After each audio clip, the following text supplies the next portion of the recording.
2 untouched bottles of milk and an abandoned dog hinted at a sudden disappearance. But the chilling discovery inside a locked home defied all logic. 2 women were found in a bizarrely staged tragedy, surrounded by scattered ashes, fully packed suitcases, and a mysterious note that raised impossible questions. Please like and subscribe to join us on this case. This video contains chilling secrets. Viewer discretion is advised. On the morning of July 16, 2010, in Wuhan, Hubei province, the summer heat was already setting in. Mr. Zhang, a local milk delivery man, was making his usual rounds along Hanshan Avenue. For over a year, he had been delivering fresh milk to the residents of this quiet street. When he arrived at house number 174, he noticed something unusual. 2 glass bottles of milk he had dropped off the previous morning were still sitting untouched on the front porch. Mr. Zhang knew the homeowner well. She was a polite, responsible young woman who always notified him in advance if she planned to travel. Since he had not received any cancellation notice, he assumed she had simply forgotten. Wanting to be helpful, he picked up the spoiled bottles to clear the porch. However, a nagging feeling of unease prompted him to peer over the perimeter wall into the front courtyard. The house was dead silent, but lying on the patio was the owner's dog, looking visibly distressed. Knowing the owner would never abandon her pet without arranging care, Mr. Zhang grew concerned that the animal might starve.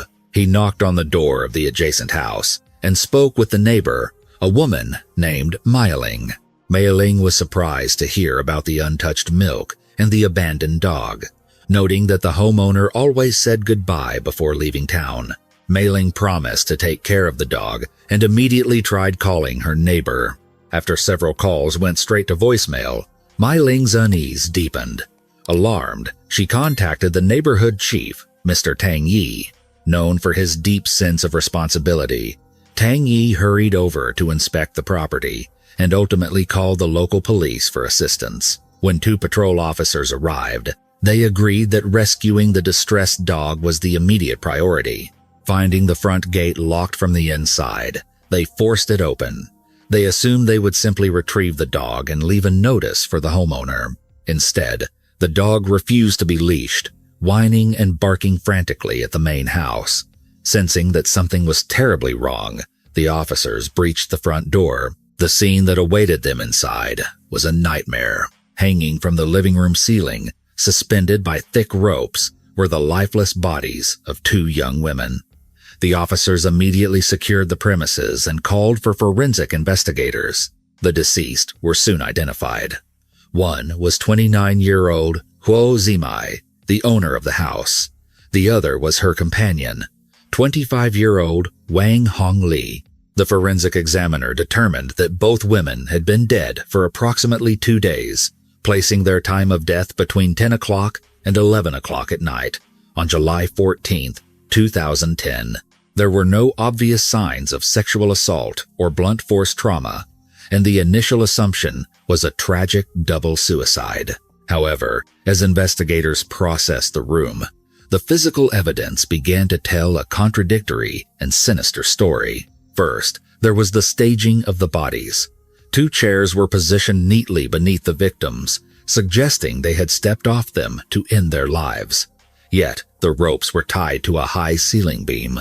Both Zimai and Hongli stood at roughly 5 feet 2 inches tall. Even standing on the chairs, it would have been nearly impossible for either woman to secure the thick ropes to that ceiling beam. It would have required someone at least 5 feet 7 inches tall. The forensic autopsy revealed even more disturbing inconsistencies. In a typical hanging, the ligature mark on the neck forms a distinct upward V shape. Because the rope used here was incredibly thick, the marks left on the victims' necks were unusually wide and shaped like a U. However, beneath the primary thick mark, the medical examiner found a second, darker, narrower ligature bruise that angled slightly backward. This strongly suggested they had been strangled with a different object before being suspended. Furthermore, The palms of both victims bore deep indentations, indicating they had gripped the thick rope desperately, fighting to pull it away from their throats. On the dining table sat a brief suicide note, seemingly written and signed by Wang Hongli. It contained only a few words expressing love to her parents. The paper was stained with dried tears, and the handwriting was erratic and shaky, as if the writer had been trembling violently. Nearby, on the kitchen stove, a pot of food had been left half-cooked and was now spoiling in the heat. If the women had planned a deliberate suicide, why would they abandon a meal midway through preparation? Taking a broader view of the house, lead investigator Shen Jianfu, a 28-year-old detective, noticed subtle signs of a struggle. A sofa was pushed slightly out of place. The dining table sat at an awkward angle. Slippers were kicked under the furniture, and a metal soup ladle lay abandoned on the kitchen floor. All the doors were deadbolted from the inside, but the kitchen window was wide open. It was large enough for a grown adult to climb through, drop into the yard, and easily scale the perimeter wall. The most compelling evidence against a suicide pact was found in Zimai's bedroom. 2 large suitcases lay open on the bed, meticulously packed with travel essentials. Resting on top of them were 2 passports and a vibrant travel brochure for a vacation to Canada scheduled for the following week. Furthermore, Jianfu found a complete absence of psychological distress in the home. There were no journals detailing depression and no medical records suggesting mental illness. To add to the mystery, the floors were dusted with scattered cigarette ash, yet a thorough search yielded no ashtrays. Neither woman smoked. The final, chilling detail emerged from the autopsy. Zimai had a small, circular burn mark on the back of her hand, perfectly matching the size of a lit cigarette. Someone had tortured her, using her flesh to extinguish their smoke. The conclusion was undeniable. This was a meticulously staged double murder. With the theory of a staged suicide established, the Wuhan Police Department officially pivoted to a double homicide investigation. The first step was understanding the victims to find where their lives violently intersected. They began with the homeowner, Huo Zimai. She was 29 years old and owned a popular restaurant 2 streets over from her residence on Hanshan Avenue. Friends described her as a radiant, hard-working, and deeply social woman. She maintained a tight-knit relationship with her parents, who lived in the same city. They shared meals every weekend, painting a picture of a happy life, completely devoid of the despair associated with suicide. Wang Hongli, the second victim, was 25 years old and worked as an elementary school teacher. Unlike the outgoing restaurant owner, Hongli was intensely quiet and reserved, though fiercely dedicated to her students and known for her gentle heart. She lived in an affordable public housing apartment next to her school. Background checks revealed a starkly different family dynamic compared to Zimai. Hongli appeared to be estranged from her relatives. Outside of polite interactions with her colleagues and young students, her only meaningful social connection was Huo Zimai. Neighbors confirmed that the 2 young women were incredibly close. They were frequently seen walking together, shopping for groceries, and sharing quiet evenings at the house on Hanshan Avenue. Initially, investigators assumed this was a deep friendship forged when the quiet teacher visited the bustling restaurant. However, a dive into municipal family registry records uncovered an intimate link. Hua Zimai had been previously married. The name of her former husband was Wang Weicheng. Wang Weicheng was the biological older brother of Wang Hongli. The 2 victims were not just friends, they were former sisters-in-law. This revelation shifted the investigative landscape. Such close bonds between a woman and her former husband's sister are unusual, particularly in cases of marital breakdown. Hoping to shed light on this dynamic, detectives brought in Huo Zimai's parents for questioning. The elderly couple was already collapsing under the agonizing weight of their daughter's sudden death. When investigators cautiously informed them that the scene had been staged and their daughter had been murdered, their grief compounded into sheer horror. But the greatest shock came when the detectives asked about their son-in-law, Wang Weicheng. The parents stared at the investigators in absolute disbelief. They adamantly stated that their daughter was happily married and had never mentioned any marital strife. The detectives had to break the heavy news that municipal records showed Zimai and Wai-Chung had been legally divorced for over a year. Zimai had kept the dissolution of her marriage a complete secret from her family. The parents were entirely blindsided. Their loving, transparent daughter had been carrying a massive emotional burden in total silence. Furthermore, they had absolutely no idea why she was continuing to spend so much time with her former sister-in-law. Desperate to help, Zimai's parents provided context regarding the travel plans discovered at the crime scene.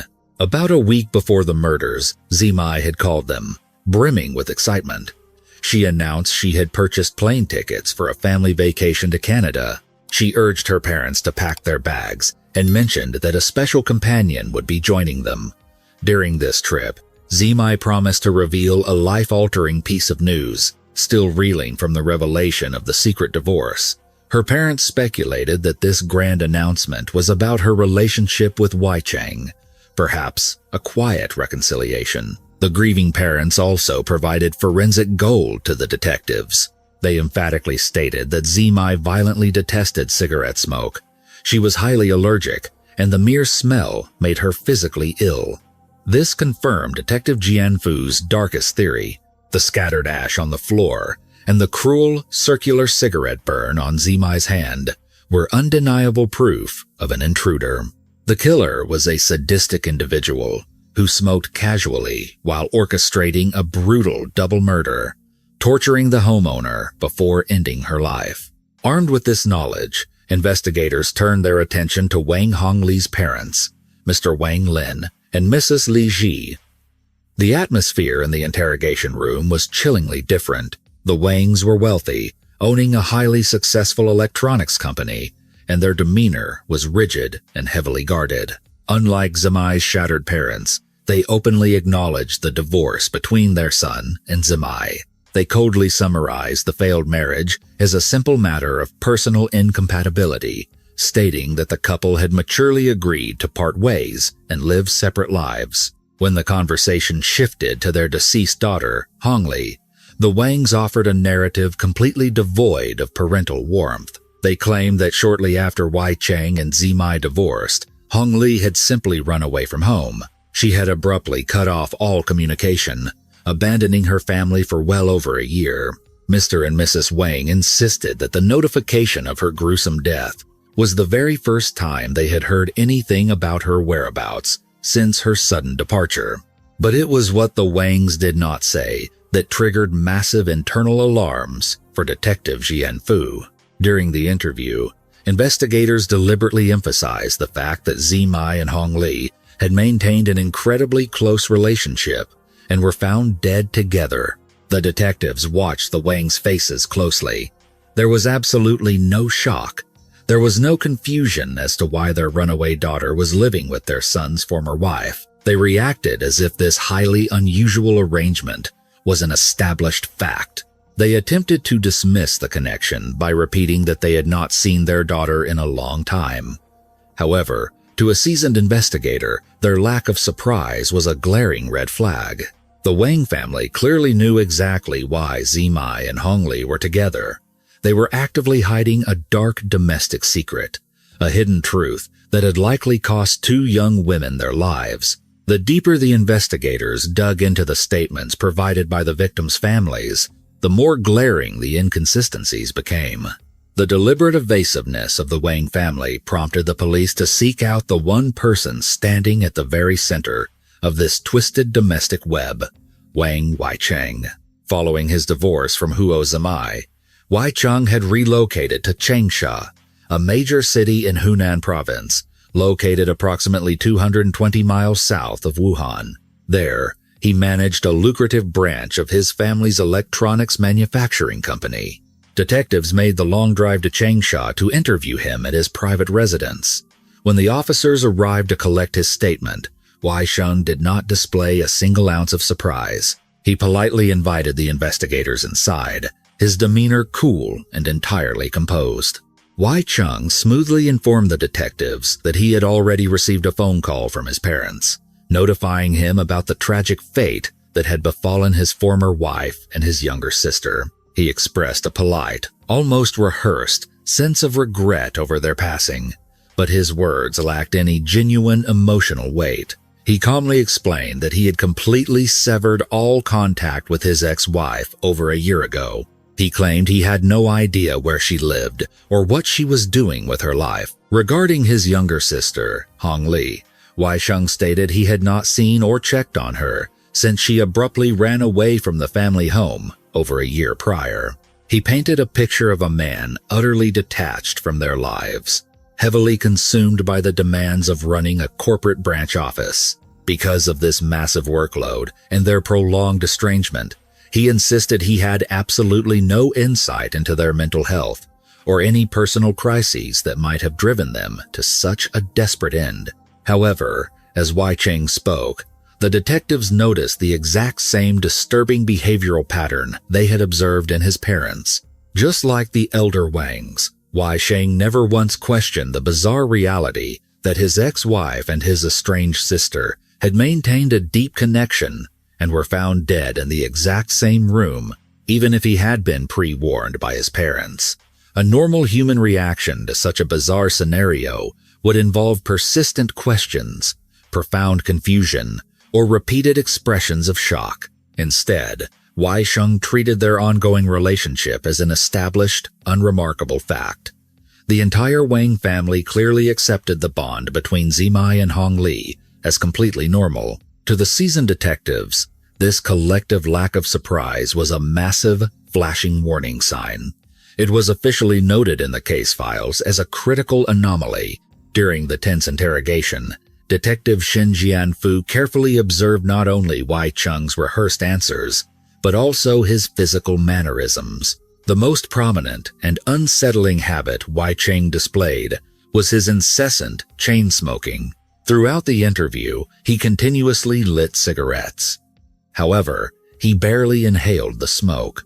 Instead, he would take a tiny drag and then aggressively tap the cigarette, letting the hot ash fall directly onto the floor of his own home. He repeated this motion mechanically, over and over, as if the physical act of burning the tobacco and discarding the ash was a coping mechanism to manage his hidden anxiety and maintain his calm facade. Watching the ash pile up on the floorboards, Detective Jianfu immediately recalled the unexplained cigarette ash scattered across the crime scene on Hanshan Avenue and the cruel burn mark seared into Zimai's lifeless hand. Convinced that the true motive lay hidden within the ashes of Wai Chung and Zimai's failed marriage, and knowing the Wang family was actively lying, the police sought out external sources. They contacted Sanzhen, a mutual, longtime friend of both Wai Chung and Zimai.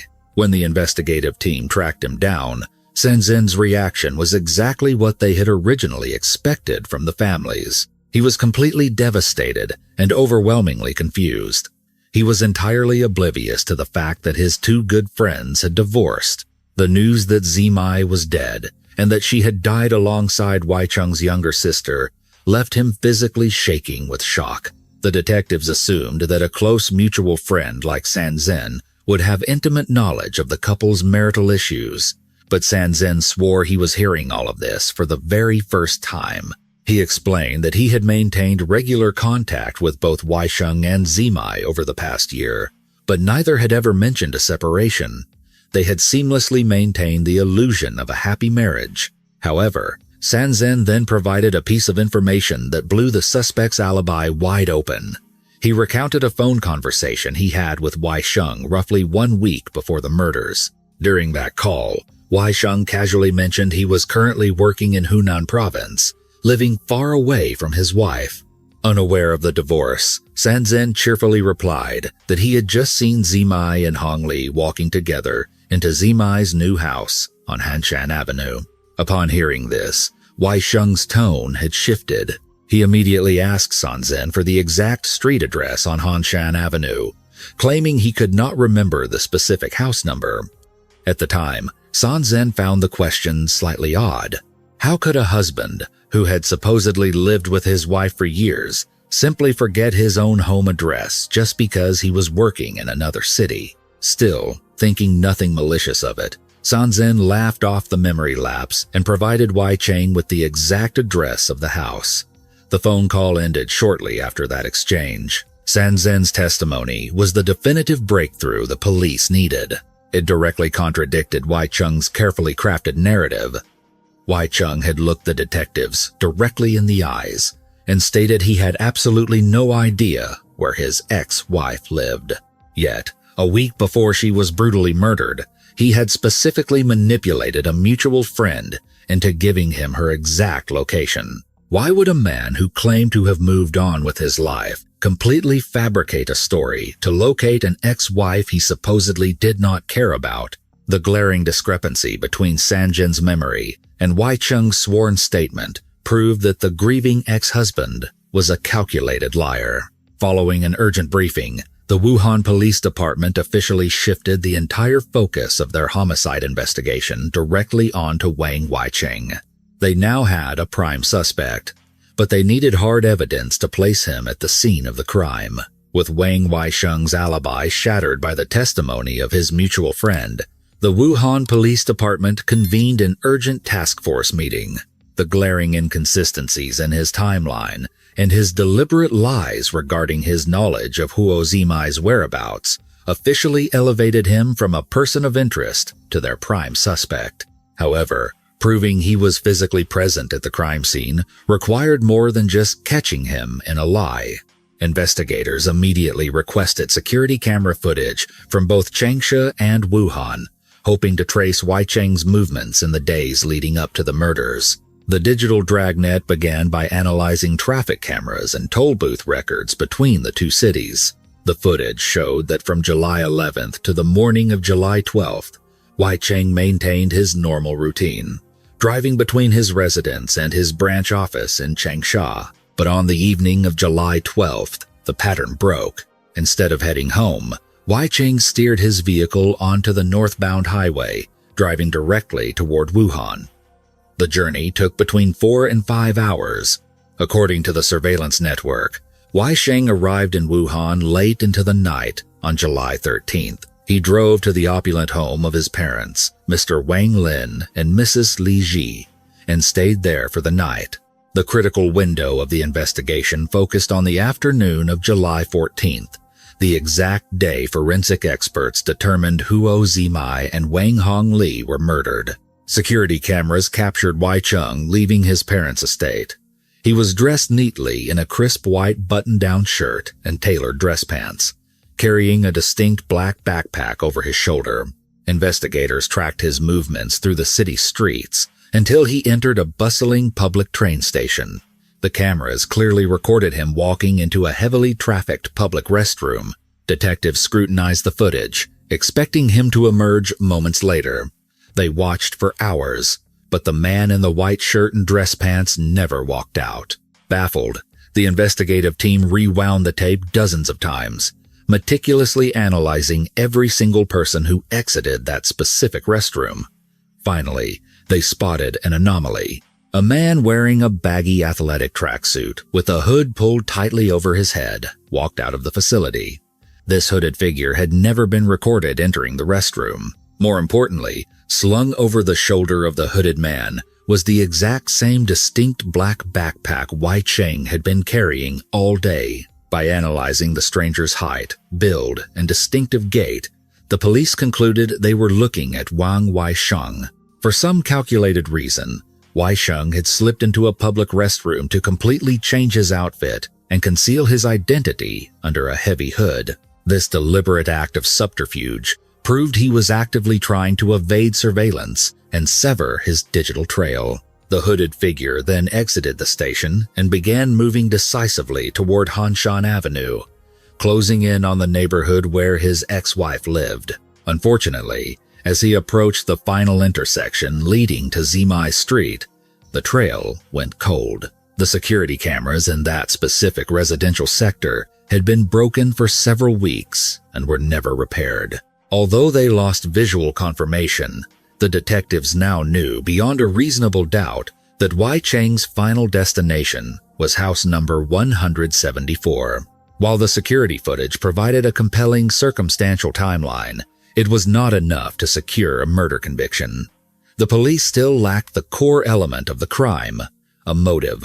They needed to understand what had truly happened inside the Wang family home during Weisheng and Zimai's marriage. As investigators desperately searched for witnesses who could pierce the family's wall of silence, a sudden breakthrough arrived. The Wuhan police precinct received a phone call from a 26-year-old woman named Lu Ailing, stating she possessed critical information regarding the murders and wished to file a formal report. Lu Ailing was a professional journalist with years of experience covering sports and social media culture. More importantly, she was Wang Hongli's closest and most trusted confidant. The two women had met several years prior when Ailing visited the elementary school where Hongli taught to gather information for an article. From that initial meeting, they formed a deep bond, eventually becoming as close as biological sisters. During her interview with Detective Shen Jianfu, Ailing explained that she understood Hongli's psychological state better than anyone. She absolutely refused to believe her friend would ever commit suicide. After agonizing over the news of the deaths, Ailing concluded they had been murdered and felt an overwhelming duty to tell the police the terrifying truth behind the Wang family's pristine public image. Ailing detailed the tragic history of Huo Zimai's marriage. After the wedding, Zimai moved into the Wang family estate, living under the same roof as Weicheng, his overbearing parents, and his younger sister, Hongli. Initially, the marriage appeared ordinary. However, as time passed, Weicheng's personality darkened. He grew increasingly controlling, intensely jealous, and prone to explosive fits of rage. The verbal abuse quickly escalated into severe physical violence.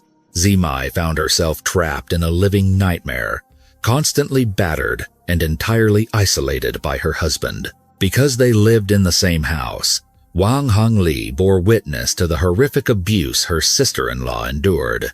As a fellow woman trapped in a rigidly patriarchal and emotionally cold family, Hongli deeply sympathized with Zimai. She became Zimai's sole source of comfort, secretly tending to her wounds and offering a safe harbor from Weicheng's wrath. Over time, their shared trauma and deep emotional reliance blossomed into something far more profound. The desperate friendship evolved into a forbidden, deeply passionate romance.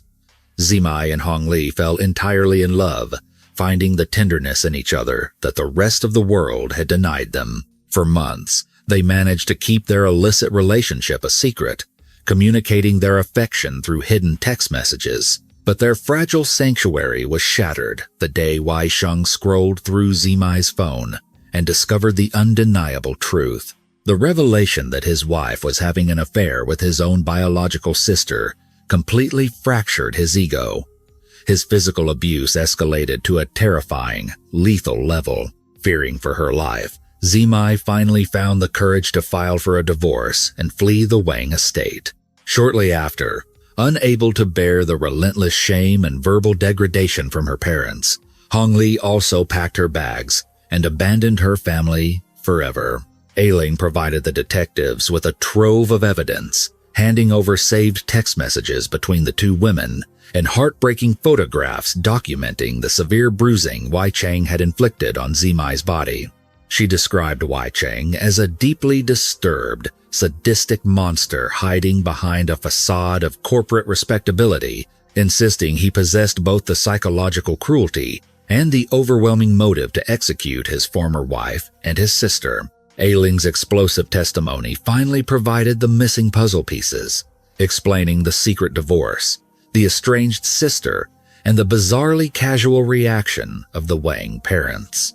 The detectives finally had their motive, but to ensure the charges would stick in a court of law, they needed one final, undeniable confirmation of this dark family secret before they could move in to make an arrest. Armed with Lu Ailing's explosive testimony and the digital evidence of Wang Weicheng's horrific abuse, Detective Shen Jianfu knew he had the leverage needed to break the Wang family's wall of silence. The very next morning, investigators summoned Mr. Wang Lin and Mrs. Li Ji back to the Wuhan police station.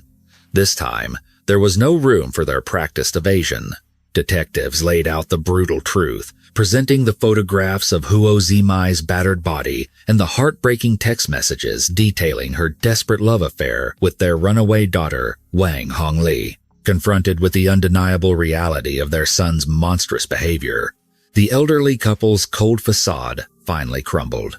After hours of intense, emotionally grueling interrogation, the parents confirmed that Lu Weiling's story was 100% accurate. They admitted they knew about the abuse, the secret divorce, and the forbidden relationship between the two women. In a moment of absolute defeat, the Wangs conceded that the police had every right to arrest and investigate their son for double homicide. On July 30th, 2010, a coordinated tactical unit descended upon Wang Weicheng's residence in Changsha and placed him under formal arrest. He was immediately transported back to Wuhan and placed in an interrogation room. Initially, Wei Sheng maintained the same icy, detached demeanor he had displayed during his first interview. When detectives laid out the security camera footage proving he had traveled to Wuhan, he fiercely denied any involvement, offering a barrage of flimsy excuses and demanding to be released. He arrogantly assumed the police were bluffing, banking on the fact that they had no physical evidence placing him directly inside the house on Hanshan Avenue. However, Wei Sheng severely underestimated the thoroughness of the investigative team. While he was being interrogated, a secondary unit was executing a comprehensive search warrant at his Changsha home. Hidden deep within his personal belongings, officers uncovered a devastating piece of evidence. It was Huo Zimai's personal diary. The very last entry in the small notebook was dated July 13th, 2010, just one day before the murders. The diary contained intimate details of her life, her fears, and her profound love for Hongli. Finding the victim's diary hidden inside the suspect's home was the final nail in the coffin. When Detective Jian Fu dropped the journal onto the interrogation table, Wei Cheng's arrogance evaporated. Realizing there was absolutely no way to explain why he possessed the private diary of the woman he claimed he had not seen in over a year, his psychological defenses shattered. Cornered and completely out of lies, Wang Weicheng finally confessed to the brutal double murder. To understand the chilling, calculated nature of his crimes, detectives needed to understand the man sitting across from them. Wang Weicheng was born on November 5th, 1980, into immense wealth. His parents, Wang Lin and Li Ji, had been paired through a traditional arranged marriage when they were young. Together, they built a highly lucrative electronics manufacturing company in Wuhan, Hubei province. Their massive financial success ensured that Wei Cheng and his younger sister grew up surrounded by luxury and privilege, receiving elite educations and never wanting for material comfort. However, behind the closed doors of their sprawling estate, the family dynamic was deeply toxic. As the eldest child and the only son, Wei Cheng bore the crushing weight of his parents' monumental expectations. The Wangs believed in extreme, relentless discipline to mold their corporate heir. From his early childhood until he was 25 years old, Wei Sheng was subjected to severe, frequent physical beatings by his parents for the slightest perceived failures or infractions.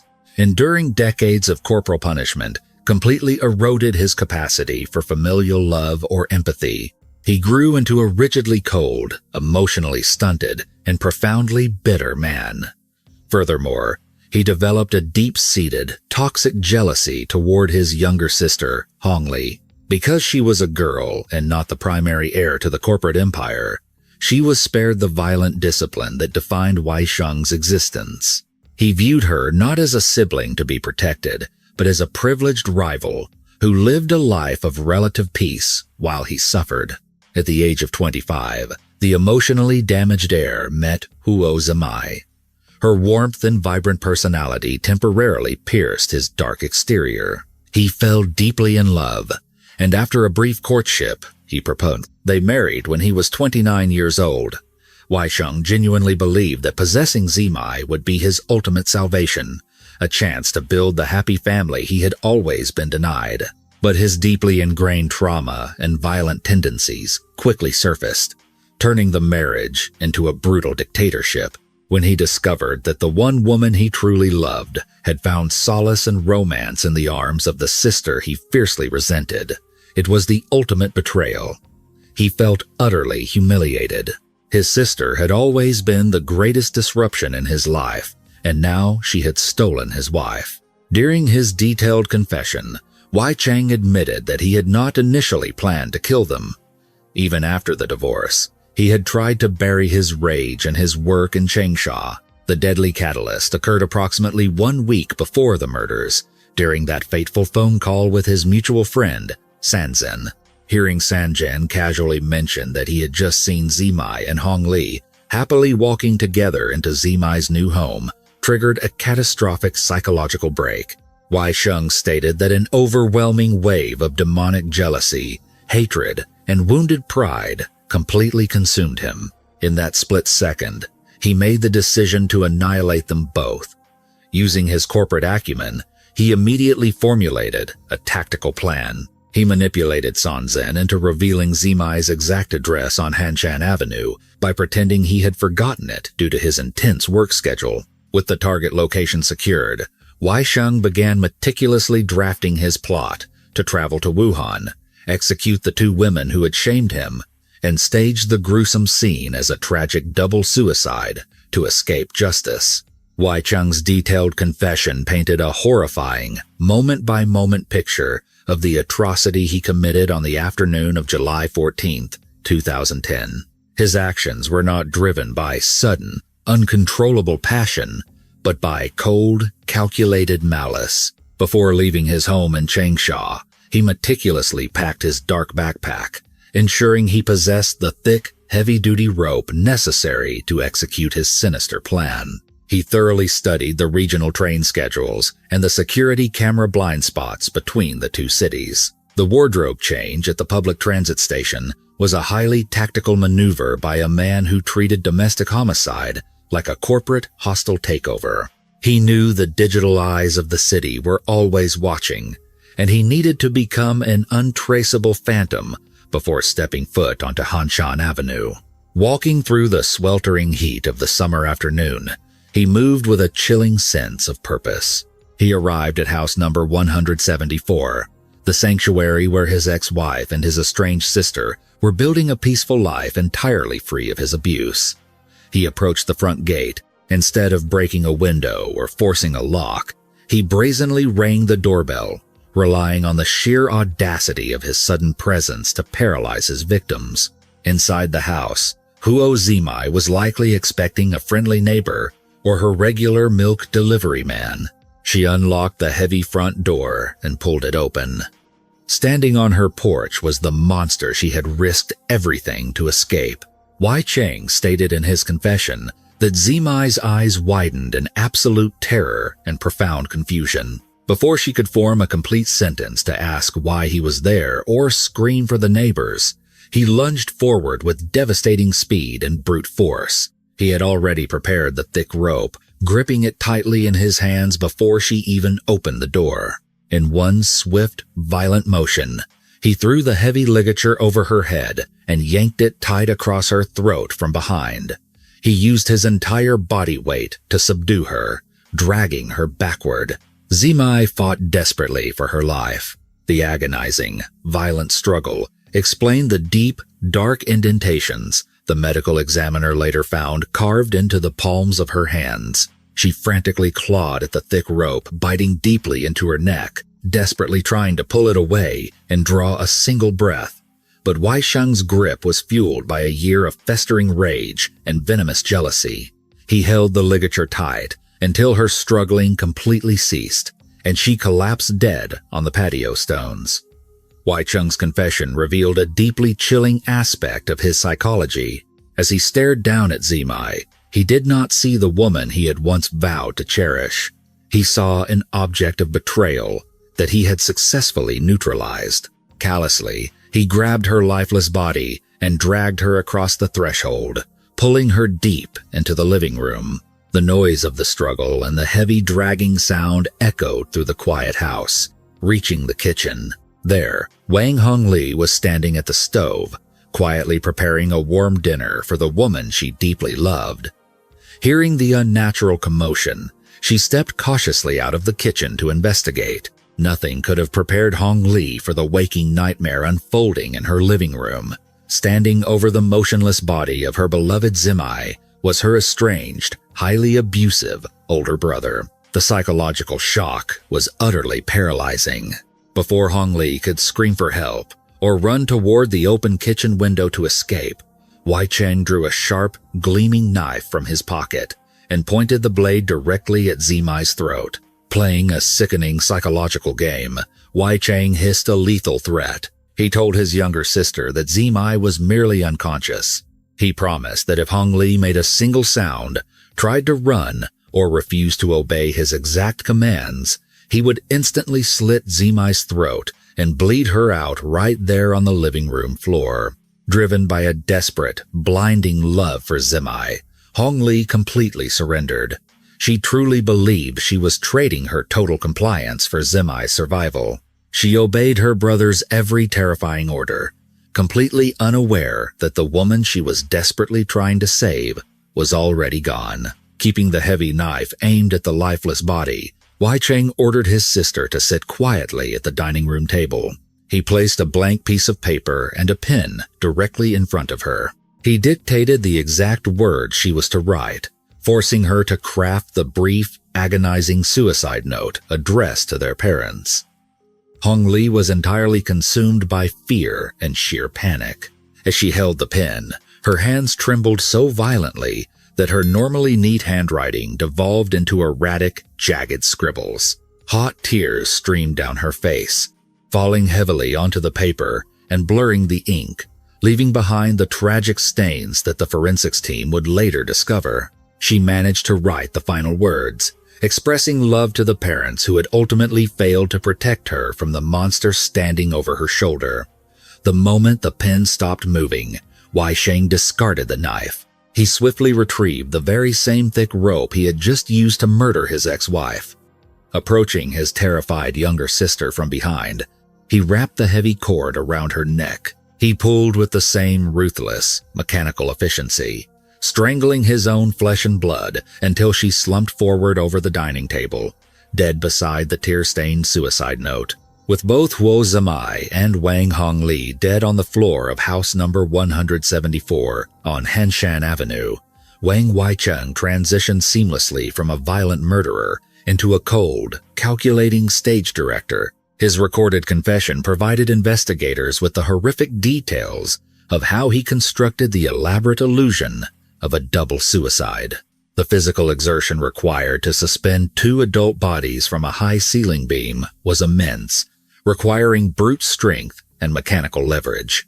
He first had to drag the heavy, lifeless forms of his former wife and his younger sister into the center of the main living room. Utilizing the thick, heavy-duty ropes he had deliberately brought along in his black backpack, he fashioned two separate slipknots. Because Wei Sheng stood significantly taller than both of his victims, measuring roughly 5 feet 9 inches, he possessed the necessary height to loop the rope securely over the exposed wooden beam running across the ceiling. He hoisted the bodies upward one by one, securing the knots tightly against the heavy wood. He then meticulously positioned two dining chairs directly beneath their dangling feet. He made sure to leave them slightly tipped back to perfectly mimic the violent motion of someone deliberately stepping off a ledge to end their own life. Wei Cheng then turned his attention to the dining room table. He carefully placed the tear-stained suicide note, the very same piece of paper he had just forced his terrified younger sister to write while holding a sharp knife to Zimai's throat, perfectly in the center of the wooden table. He wanted to ensure it would be immediately discovered by whoever entered the house first. He surveyed his grisly handiwork, scanning the room and checking for any obvious visual flaws in his macabre theater. It was during this period of silent reflection that the massive surge of adrenaline he had experienced during the violent struggle began to recede. it was instantly replaced by a crushing, overwhelming wave of nervous anxiety and lingering anger. To steady his trembling hands and calm his rapidly racing heart, the wealthy corporate executive reached into his pocket and pulled out his pack of cigarettes. He struck a match and inhaled deeply, letting the harsh smoke fill his lungs. However, because neither Zimai nor Hong Li smoked, the meticulously clean house did not possess a single ashtray anywhere on the premises. Wei Chung simply did not care about the mess.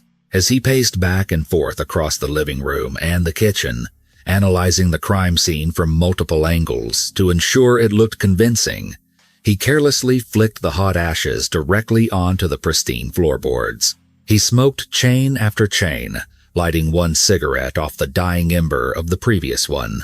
It was during this nicotine-fueled pacing that his lingering hatred for his former wife flared up one final time. Approaching Zimai's suspended body, he looked down at her pale, lifeless hand. In an act of ultimate, sadistic disrespect, he pressed the glowing red cherry of his lit cigarette directly into her soft flesh, searing a perfect circular burn mark deep into her skin before dropping the spent butt to the floor. It was a final, cruel punishment inflicted upon the woman he genuinely believed had humiliated him. Satisfied that the gruesome scene was perfectly arranged to fool the local patrol officers, Wei Chang prepared his silent escape. He knew he could not simply walk out the front door. Leaving it unlocked would immediately raise suspicions of foul play, and locking a deadbolt from the outside without a key was a physical impossibility. Instead, he systematically moved through the entire house, locking every single door from the inside to create the absolute illusion of a sealed, secure environment. He then made his way back to the kitchen, where the abandoned pot of food still sat spoiling on the hot stove. He opened the large, sliding kitchen window as wide as its tracks would allow. Slipping his athletic tracksuit and the remaining lengths of rope back into his black backpack, he hoisted his body weight up onto the windowsill and dropped silently into the side yard. From there, it was a simple matter of scaling the perimeter wall and dropping down into the shadowy alleyway located directly behind Hanshan Avenue. Once he was safely away from the property and blended back into the civilian population, Wei Sheng retraced his exact steps back to the bustling public transit station in the center of the city. He returned to the crowded public restroom, locked himself securely inside a private stall, and stripped off the conspicuous athletic wear. He changed back into the crisp white button-down shirt and tailored dress pants he had worn earlier that morning. Emerging from the station, he looked like nothing more than a tired, wealthy businessman returning home from a long day of corporate meetings. He spent the night at his parents' opulent estate, casually feigning fatigue over dinner. The very next morning, he got into his luxury vehicle and drove the 220 miles straight back to his branch office in Changsha, firmly believing he had just committed the perfect crime. Listening to this chilling confession, lead investigator, Detective Shen Jianfu, felt a profound sense of professional validation. Every single detail Wei Sheng provided perfectly aligned with the bizarre forensic evidence collected at the chaotic scene. The wide U-shaped ligature marks with the secondary strangulation bruising hidden beneath them, the deep defensive indentations carved into the victim's palms, the erratic handwriting on the tear-stained note, the lack of an ashtray, the scattered cigarette ashes, the deliberate circular burn mark, and the securely locked doors paired with the wide-open kitchen window all made terrifying sense. The detective's initial, highly controversial theory that this was a meticulously staged double homicide had been undeniably correct. The Wuhan Police Department officially closed the active investigative phase of the Hanshan Avenue murders. They compiled the absolute mountain of digital evidence, the forensic autopsy reports, the psychological profiles, and the full recorded confession into a comprehensive dossier. The airtight case was immediately handed over to the state prosecutor's office, setting the grand stage for one of the most highly anticipated, emotionally charged criminal trials in the modern history of Hubei province. The meticulous and overwhelmingly thorough investigation led by Detective Shin Jin-fu culminated in a highly publicized and emotionally charged trial in the Central Courthouse of Wuhan. The prosecution presented an airtight, devastating case against the wealthy corporate executive. They systematically dismantled every single lie Wang Wai-chung had initially told, replacing his fabricated alibis with undeniable forensic and digital evidence. The jury was shown the security camera footage tracking his calculated movements from Changsha to Wuhan, the deliberate change of clothing in the public transit restroom, and his stealthy approach toward the neighborhood. The medical examiner detailed the horrific reality of the double strangulation, proving beyond a shadow of a doubt that the scene was a carefully constructed theater designed to mimic a tragic suicide. However, the most emotionally devastating evidence presented to the court was the heartbreaking testimony regarding the severe domestic abuse, culminating in the presentation of Huo Zimai's private diary. The journal laid bare the terrifying reality of her marriage and her desperate, ultimately doomed attempt to find happiness and safety in the arms of Wai Sheng's younger sister, Wang Hongli. The defense had absolutely no viable counterargument against the sheer volume of premeditated malice. On September 30th, 2010, the presiding judge delivered the ultimate condemnation. Wang Wai-sheng was officially found guilty of 2 counts of premeditated first-degree murder and was formally sentenced to death. The immediate aftermath of the verdict sent profound shockwaves through the respective families and the wider community. For the grieving parents of Huo Zimai, the death sentence provided a necessary, albeit hollow, measure of legal justice. It formally vindicated their daughter, proving to the world that she had not abandoned her family through suicide, but had instead fought bravely for her life against a relentless abuser. Conversely, the verdict marked the absolute destruction of the wealthy Wang family dynasty. Mr. Wang Lin and Mrs. Li Ji were forced to witness the horrifying harvest of their own toxic parenting. Their rigid, emotionally barren home had produced a fractured family where their daughter was brutally murdered by their own son, who was now destined to face the executioner. The psychological autopsy of Wang Wai-chung reveals a deeply disturbing portrait of generational trauma and the catastrophic effects of extreme, authoritarian parenting. Raised in an environment of immense material wealth but absolute emotional poverty, Wai-chung was subjected to relentless physical discipline and unrealistic expectations. This oppressive upbringing completely stunted his psychological development, rendering him fundamentally incapable of experiencing genuine empathy or unconditional love. He viewed human relationships entirely through the lens of possession, control, and transactional obedience. He perceived his younger sister not as a sibling to be protected, but as a privileged rival who lived a life free from the physical beatings he endured. When he eventually married Zimai, he lacked the emotional vocabulary to build a healthy, supportive partnership. Instead, he utilized the only tool he had ever been taught: brutal, uncompromising violence. However, while psychological analysts can easily trace the roots of his monstrous behavior back to the cold, abusive halls of his childhood home, the judicial system and society at large completely reject his upbringing as an excuse for his actions. It is a fundamental truth of the human condition that none of us possess the ability to choose the family we are born into or the environment in which we are raised. We cannot control the traumas inflicted upon us during our formative years. Yet, as we transition into adulthood, we inherit the absolute right and the profound moral responsibility to choose the people we ultimately become.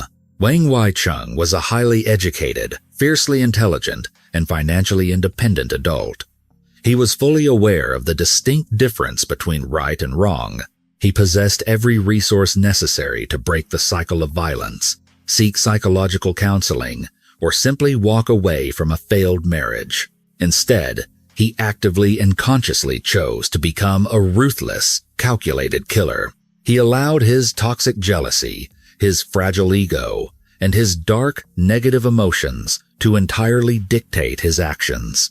He chose to meticulously plan and execute the brutal slaughter of the woman he once promised to love and his own biological sister, simply because they dared to seek happiness without him. Beyond the sheer brutality of the crimes and the grim satisfaction of the final verdict, the true, enduring legacy of this case lies in the heartbreaking tragedy of the victims.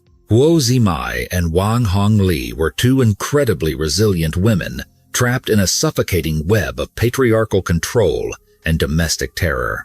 In the darkest moments of their lives, they bravely turned to one another, finding a profound sanctuary against the violence that surrounded them. Their relationship evolved from shared trauma into a genuine, deeply protective love. They shielded each other from a monster, offering the sincerity, warmth, and validation that the rest of their world had violently denied them. Their quiet attempt to build a new, peaceful life together on Hanshan Avenue was an act of immense bravery. It is a profound, lingering tragedy that their beautiful journey toward freedom and their dreams of exploring the world together were violently extinguished, just as they were finally breaking free from the darkness. Thank you for joining us for this deep dive into a heartbreaking case of domestic deception. The story of Huo Zimai and Wang Hongli is a stark reminder of the dangers lurking behind closed doors and the immense bravery required to seek freedom. Do you believe the death penalty was the only appropriate sentence for a crime this calculated? Or should childhood trauma weigh heavier in courtroom verdicts? Let us know your thoughts in the comments below. Please like this video and subscribe to our channel for more true crime stories.